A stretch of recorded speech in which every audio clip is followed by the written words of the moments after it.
আমার এই বাইস্তার একটি ইউটিউব চ্যানেল হ্যাকাররা নিয়ে গেছে। তার কাছে কিছু কথা জিজ্ঞেস করব, মানে সাবস্ক্রাইবার কীরকম ছিল, তার কীরকম ভিউ আসতো।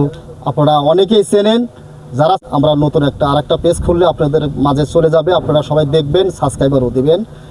কথা বলে আসসালামু আলাইকুম। ওয়ালাইকুম আসসালাম। বাইস্তা, আপনার যে পেজ কী নামে ছিল আর কীভাবে হারাই গেল একটু কথা বলুন। আমার চ্যানেলের নাম ছিল ফানি টিম 1T1। আমার চ্যানেলটা কোনো ভুলবশত কারণে চলে গেছে। এখন আমি শিওর দিতে পারলাম না কেন গেছে, কিন্তু আমি যতটুকু জানি ইউটিউব কোম্পানি আমার চ্যানেলটি শুধু সরিয়ে ফেলেছে স্ক্যামের কারণে। স্ক্যাম আমারটাই ছিল না, তারপরও স্ক্যামের কারণে সরিয়ে ফেলেছে। এটা নিয়ে কনফিউজে আছি, কিন্তু আপাতত আমি আপিল করেছি, যার কারণে কিনা তারা সময় দিয়েছে 1 মাস পরে আমার চ্যানেলটা ব্যাক দিতে পারে। এখন আমি এটুকুই আশায় রয়েছি তারা চ্যানেলটা ব্যাক দিক, আর আমি আশায় রয়েছি আপনি জানি আমার সাথে আগামীতে ভালোভাবে কাজ করতে পারেন। আমি এটাই মনে খুশি যে না, আপনি আমাতে কাজ করবেন। ইনশাল্লাহ সবাই দোয়া করবেন। দেখেন তার মুখের কথা খুবই মিষ্টি, ভালো এবং ভালো ইউটিউবার।